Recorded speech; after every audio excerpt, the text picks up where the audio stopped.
There's a quiet kind of liberation that arises, not when you gain control, but when you release the need for it. Think about how often we grip tightly to outcomes, worrying about what might collapse tomorrow, trying to predict every twist of the path ahead. But the truth is, most of what we fear never comes to pass, and in the process, we sacrifice today's peace for a future that hasn't even arrived. Worry is like trying to carry an invisible weight.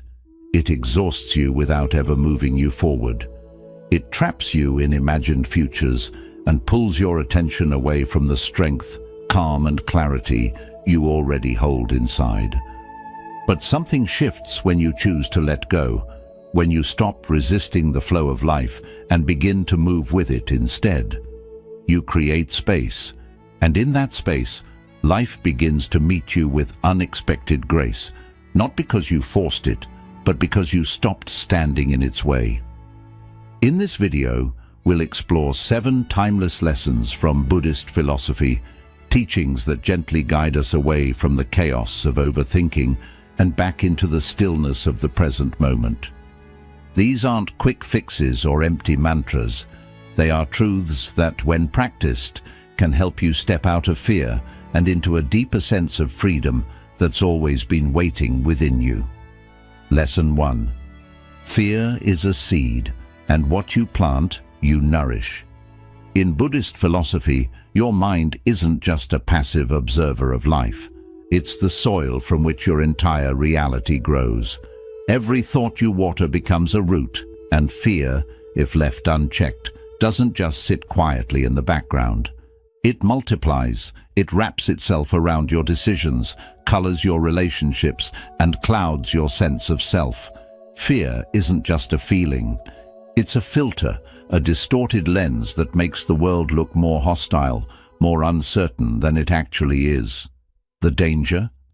When you begin to fear something deeply, you start living as if it's already happening. You breathe life into the very thing you're trying to avoid. Picture this. You're afraid of being let go from your job. That fear shows up in small ways.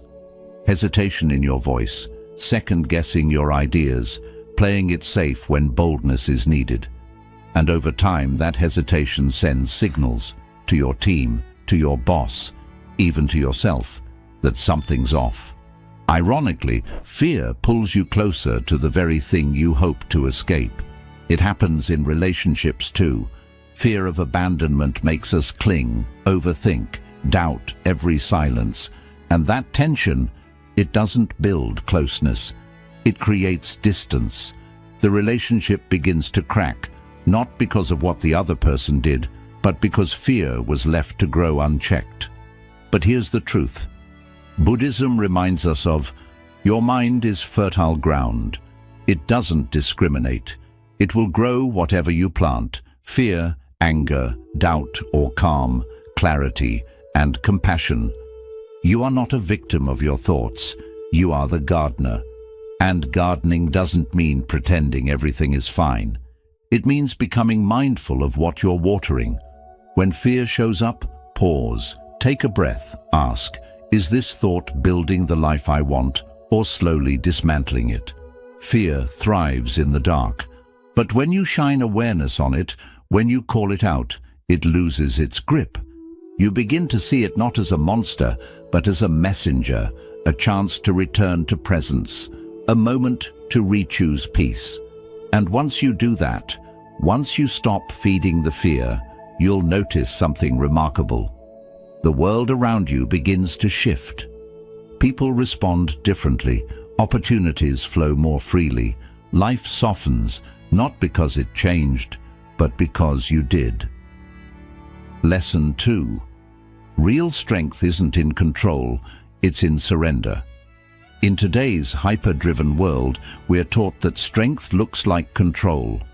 Master your routine, dominate your goals, force your future into shape, push harder, plan better, never let go. But Buddhist wisdom flips that narrative completely. It says, strength isn't about gripping tighter. It's about knowing when to release. Letting go isn't failure. It's clarity. It's recognizing that life is not something you can strangle into submission. It's something you must learn to flow with. You act with intention, but then you trust. Imagine trying to hold water in your palm. The harder you squeeze, the more it slips away. But leave your hand open, and it stays. That's what surrender is. Not passivity, not weakness, but the quiet strength of someone who has done their part and knows when to step back with trust. In Buddhist philosophy, surrender isn't retreat. It's a sacred collaboration with reality. You stop resisting every twist in the road and begin walking it with grace.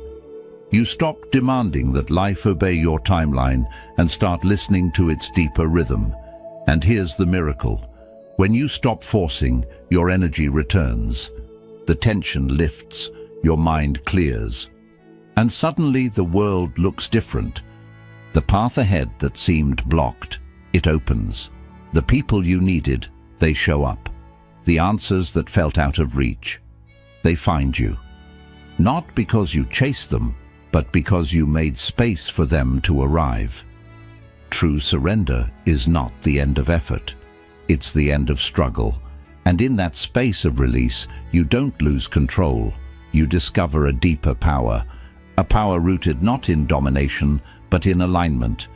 When you let go of needing to control everything, you begin to realize you were never meant to carry it all alone.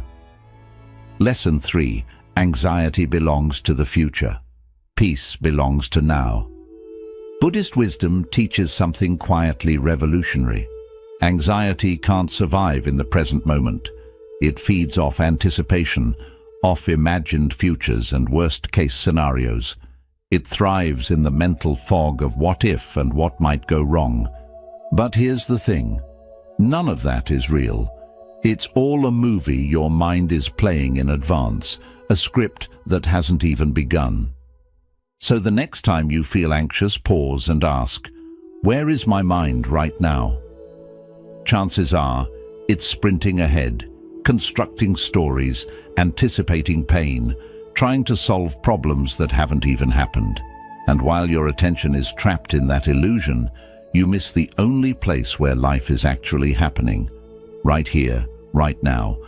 This moment, this breath is your anchor, and in this single breath, you are safe, you are whole, you are not drowning in the storm of what could be.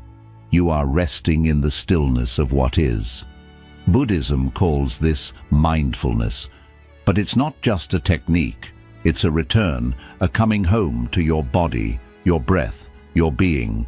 And every time you return, you weaken the grip of anxiety. You stop pouring energy into a future that hasn't arrived and begin to reclaim your peace, one breath at a time. The mind is loud. It spins, warns, plans, panics. But the present moment, it whispers. And if you listen closely, it tells you the truth. There is nothing to fear right now. There is only this breath, this heartbeat, this quiet space where life meets you. Peace isn't a place you chase. It's a presence you remember. Lesson 4. Most of the weight you carry was never real to begin with. So much of the heaviness we feel isn't from life itself. It's from the stories we tell ourselves about what might happen. Buddhist wisdom gently reminds us, our deepest anxieties rarely come from reality. They come from imagination. We become authors of endless tragedies that never take place. Sleepless nights worrying about conversations that go better than expected. Stomach knots over future disasters that never arrive. We carry these imagined fears like stones in a backpack. Heavy, invisible, and entirely optional. Why does this happen? Because the human mind is brilliant at storytelling. It's like a novelist who refuses to take a day off. It scripts scene after scene of what could go wrong, failures, betrayals, endings. And while these stories live only in our heads, our bodies begin to react as if they're already happening. We start defending ourselves from threats that don't exist. We act tense. We close off. We brace for storms that may never come. But here's what Buddhism teaches with such clarity. Just because a thought appears doesn't mean it's the truth. The mind can imagine anything. It doesn't mean you need to live inside every script it writes. Think back. How many times have you feared a situation only to realize it wasn't nearly as bad as your mind predicted? How often has the thing you dreaded passed quietly, or never happened at all? Worry distorts reality. It pulls distant fears so close that we start reacting to shadows, not facts. And in doing so, we miss what's actually here. This peaceful breath, this simple moment. So the next time you feel yourself spiraling, pause. Take one conscious breath and gently ask, is this happening right now? Or is it just a thought? That one question can return you to the present. And the present is almost always gentler than your imagination. Let those imagined burdens fall away. You never needed to carry them in the first place. And once you stop living inside your mind's predictions, you'll notice life feels lighter, kinder, and far more real. Lesson 5. Letting go of control is how you begin to trust. There's a humbling but liberating truth at the heart of Buddhist wisdom. You can't surrender to life while clinging tightly to the illusion of control. You can't hold the steering wheel and still trust the road will carry you. Control and faith move in opposite directions. The more tightly you grip control, the further you drift from trust. And the more you lean into trust, the more you're asked to let go. Trying to micromanage every detail of your life, every outcome, every emotion, every person, is like quietly telling the universe, I don't trust you. It's a subtle form of fear, a fear that without your constant effort, things will collapse. But the question is, has all that control ever brought you real peace, or has it just left you exhausted? Often, the more we try to hold everything together, the more we feel like we're falling apart inside. We confuse hypervigilance with strength, when really it's often anxiety in disguise. Control creates a false sense of safety, but it comes at a cost. Constant tension, fatigue, and a mind that never rests. Faith, in contrast, is not weakness. It's not blind surrender. It's an inner knowing that says, I've done my part. Now I allow life to do the rest. It's powerful because it frees you from the trap of obsessing over every detail. It lets you act with clarity, but without being attached to how things must unfold. Faith creates room for mystery, for timing and outcomes beyond what your plans could ever predict. Buddhism teaches us to release this attachment, not by withdrawing from life, but by participating with presence and humility. You plant your seeds, you show up, you nurture your effort, but you don't dig up the roots every day to check if they're growing. Some things take time, some answers arrive only in silence. Some outcomes are better left to the quiet intelligence of life itself. So ask yourself, are you gripping so tightly that you've forgotten how to breathe?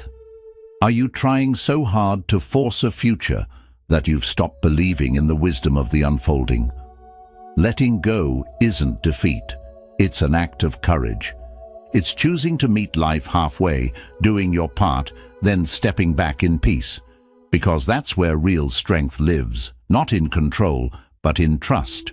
And that trust is where peace begins. Lesson 6. Growth begins where the grip ends. Lesson 6. Letting go isn't the end of caring. It's the beginning of growing. Worry has a subtle way of closing in around you. It doesn't slam the door all at once.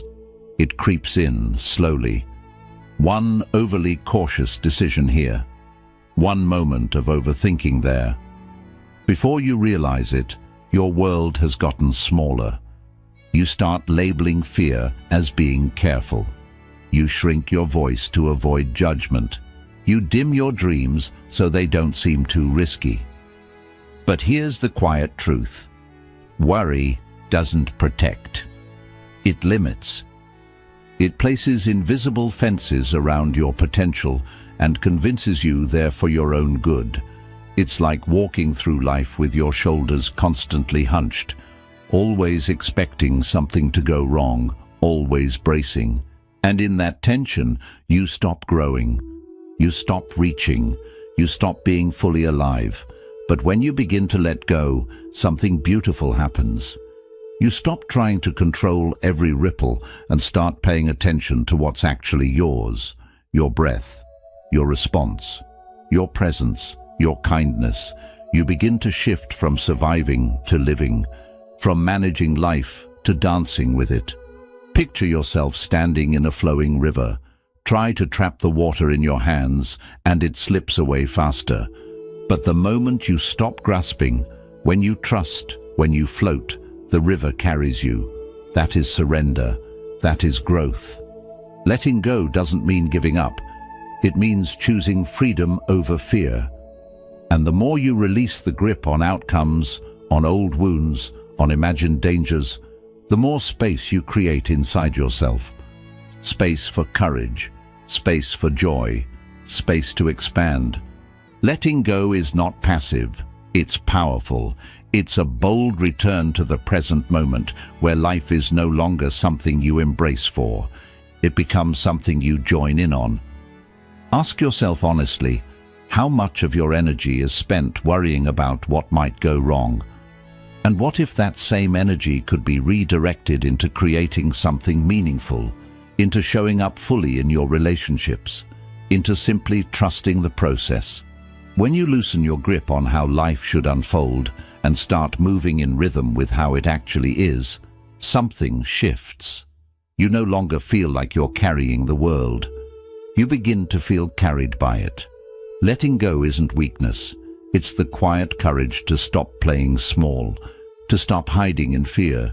It's the moment you stop shrinking and start expanding, with openness, with trust, with a heart that's ready to grow again. Take a deep breath. Feel the space that opens up inside you. That space is where your freedom begins. Lesson 7. Life begins to flow. Not when you control it, but when you stop trying to. One of the most overlooked teachings in Buddhist philosophy is also one of its most liberating. Life doesn't need your constant interference to work. In fact, the more we try to control each detail, each outcome, each emotion, each response, the more we create resistance. The more we grip, the more chaos we accidentally invite. But when you learn to step back, not from apathy but from trust, something extraordinary begins to unfold. Life starts moving with a rhythm far wiser than any plan you could construct. Decisions become clearer, paths open. The right people and timing begin to arrive, not through force, but through alignment. Yet this idea feels deeply unsettling for many of us. We've been conditioned to believe that control equals safety, that if we don't double-check, overanalyze, and micromanage, everything will fall apart. And so we interfere. We hover, we push, we stress. We try to force conversations, chase outcomes, and speed up what isn't ready. But in doing so, we drain our energy and disturb the very peace we're longing to find. Buddhist wisdom offers a different way, a gentler, wiser path of non-interference. Not as a withdrawal from life, but as an act of deep trust. Just as water finds its path through the rocks, life finds its flow when we stop damming it with fear. The more we meddle, the more we stir up mud. But when we step back, clarity returns. Think of all the times you tried to force something into place, a relationship, a job, a decision, only to watch it collapse under pressure. Then remember those rare moments when you finally surrendered, when you breathed, released your grip, and let life be. And things began to align, almost magically. That wasn't coincidence. That was space. Your worry, your control, your constant mental rehearsal. These are like stones thrown into a clear stream. They disturb the current. But when you stop interfering, the water becomes still again. Life becomes smooth. Control may seem like power, but it's often fear in disguise. And fear, unchecked, robs you of the very outcomes you're trying to reach. So how do you shift? You begin with observation. Notice when you're clinging too tightly, checking your phone for the 5th time, overthinking a conversation, pressuring someone or something to move before it's ready. And ask yourself, what would it look like if I loosen my grip just a little?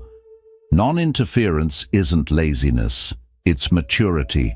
It means understanding what's truly yours to do and what's not. You plant the seed, you nurture it, but you don't rip it out of the soil to check if it's growing. Growth, real growth, takes patience, not force. Picture holding a butterfly in your palm. If you squeeze in fear that it will fly away, you'll crush it. But if you hold it gently, it may stay longer. And even if it flies off, it might come back because it remembers the safety of your open hand. This is how life works. The tighter you cling, the more things slip through. But when you create space, everything starts to breathe, and what's meant for you begins to grow. That's when the change happens. Life begins to support you, energy returns, and solutions appear. The right words, the right timing, the right people, they all start showing up without effort. You stop feeling like the world is on your shoulders, and for the first time, maybe in a long while, you feel supported. At the heart of our interference is often fear, fear of losing, failing, or not being enough. But life doesn't expect you to be perfect. It asks you to trust, to breathe, and to let go of the idea that you have to do everything on your own. So, take a moment to reflect. Is there something you're holding on to too tightly? A decision you're pushing too hard? A conversation that keeps replaying in your head? Honestly ask yourself, what would it be like to let go? Not because you're quitting, but because you trust. Because when you stop pushing, you begin to receive. When you stop interfering, life starts working with you, not against you. You don't need to control every detail. Sometimes the wisest choice is to take a deep breath, do your part, and step back. Trust the flow. Ride the wave. Let life meet you in the space you create by letting go. You're not here to control the ocean. You're here to learn how to float. Bonus lesson: choose what matters, not what's easy. Imagine walking down a foggy path where the next step isn't clear and the air is filled with uncertainty. Most people stop right there. They turn back, not because they're weak, but because they've been taught to seek comfort over truth.